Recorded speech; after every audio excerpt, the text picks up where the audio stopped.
There's been a lot of arguments and debates throughout NBA history. Some can come to a definite conclusion while others are difficult to do so. One of them is the LeBron versus Michael Jordan debate on who's better. This debate seems certain to keep us divided as a nation, and there will be a conclusion today on who is better.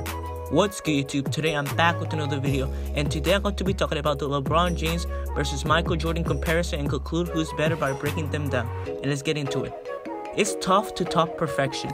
Michael Jordan won his 6th ring in 6 final tries, with those 2 three-peats separated by his first retirement and that brief but fascinating minor league baseball career. His ability to do just that on the NBA's greatest stage is the main reason his playoff legacy remains unmatched.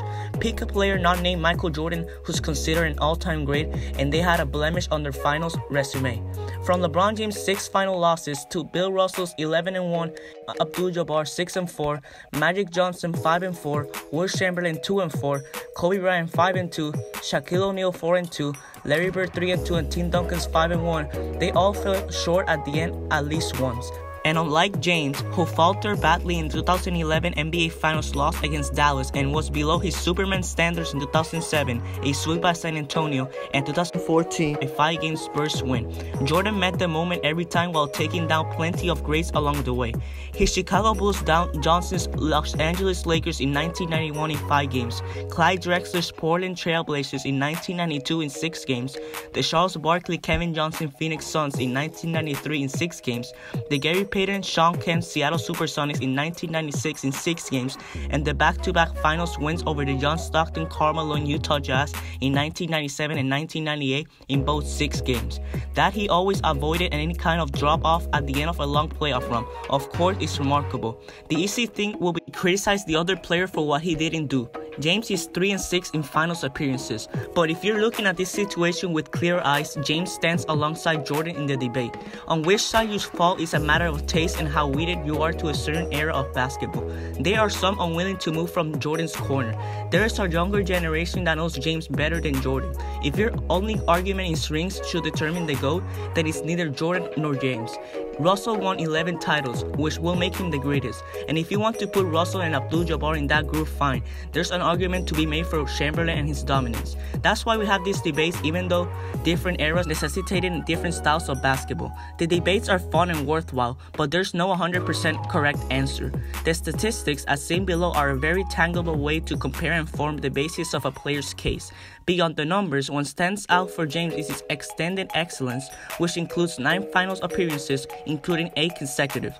James is adding iconic moments to his resume with each season. Jordan had the shot over Craig Elo, James had his running floater at the buzzer against Toronto, Jordan had his shrug moment after making 6 3-pointers in the first half against Portland in 1992, James had a triple-double, 32 points, 11 assists, and 10 rebounds in overtime of a series-saving Game 6 against San Antonio in 2013, and followed it with 37 points and 12 rebounds in a Game 7 victory.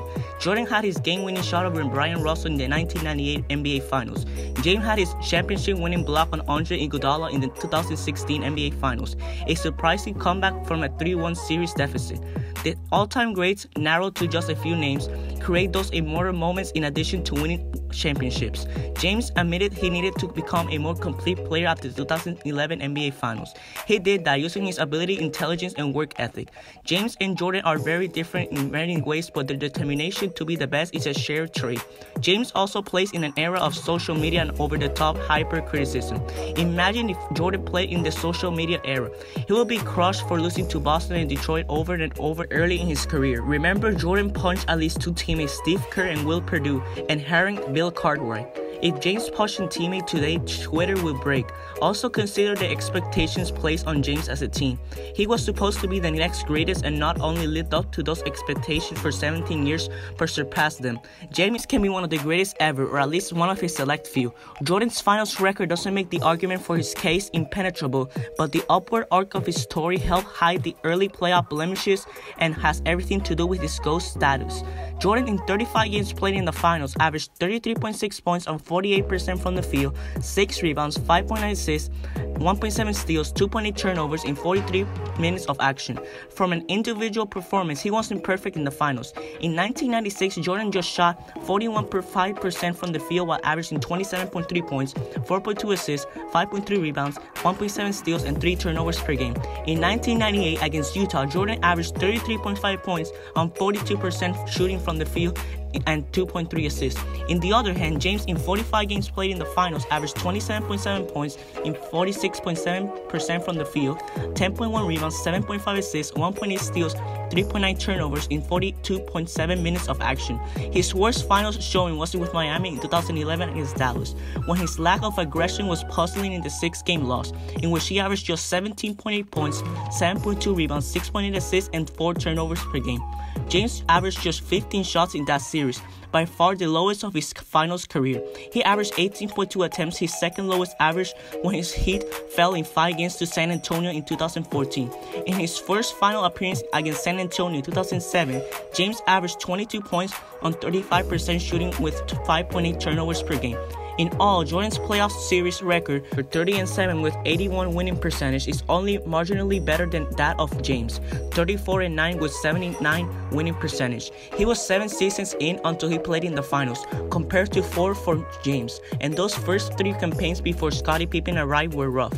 While James remains a perfect 13-0 in first-round matchups, Jordan fell in the first round 3 times in his first 3 seasons, once to Milwaukee and twice to Boston.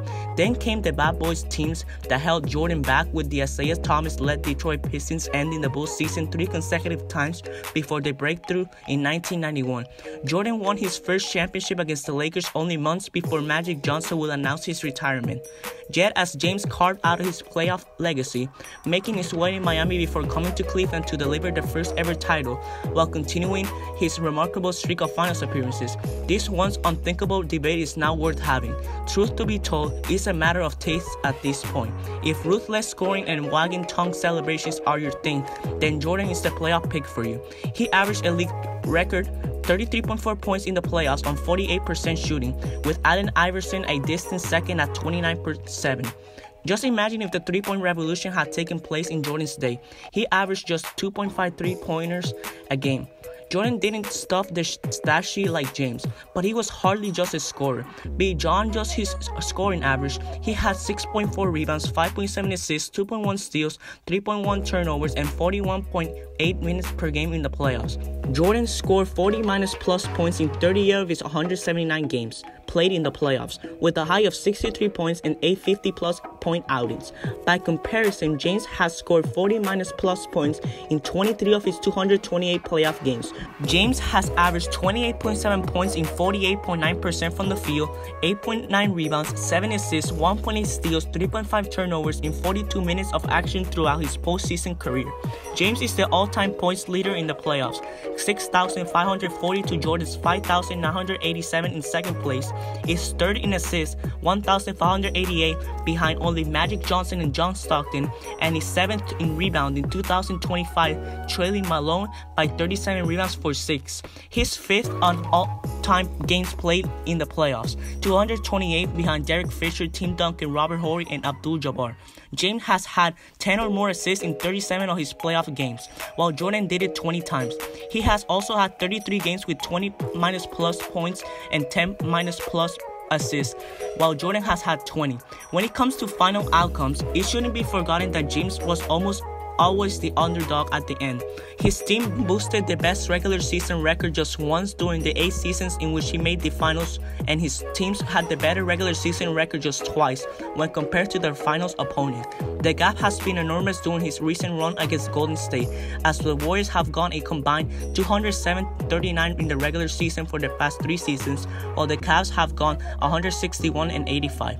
As for Jordan's Bulls, they had the best league's record in 4 of his 6 finals trips, and only had a worse record than their finals opponents once. That 93 win over Phoenix Suns was the most impressive of all of them in regards, as the Suns won a league best 62-20 that season, while the Bulls were 57-25. At this point, it seems unlikely that James will be able to catch Jordan in championships. His Los Angeles Lakers didn't make the playoffs this season, which really hurt his chances of catching Jordan in rings. But could James help build a contender in Los Angeles and win one more championship, bringing his total to 4 in 10 appearances? appearances, that could sway some voters. James could also continue racking up statistical achievements. He can probably pass Kobe Bryant next season for all-time 13 points, and if he scores 1,000 points or more for 4 more seasons, then he could contend for being the all-time leader in points. James is also 10th and climbing in all-time assists, could get into the top 40 in rebounds, will most likely make the top 10 in made three-pointers, and could make the top 10 in total steals. At 34, James doesn't have a lot of time to continue playing at this peak, something that there has been really a decline in his game. But even when accounting for age and decline in production, James could still hit those statistical achievements fairly, easily, if he stays reasonably healthy over the next 3 years. If James can hang around the NBA for a while longer, continue to put up impressive numbers, and perhaps claim another title, his resume may be too much for Jordan advocates to ignore. At the moment, however, James has a way to cash for Jordan in the eyes of NBA fans. In my opinion, Michael Jordan is better and the greatest player of all time. That concludes the video. Who do you think is better, LeBron or Jordan? Who's the NBA's greatest player of all time? Let me know your thoughts down in the comment section below. If you enjoyed this video, be sure to leave a like, subscribe if you're new, and click the bell to get notified of my future videos. I hope everyone has a great day. Peace out.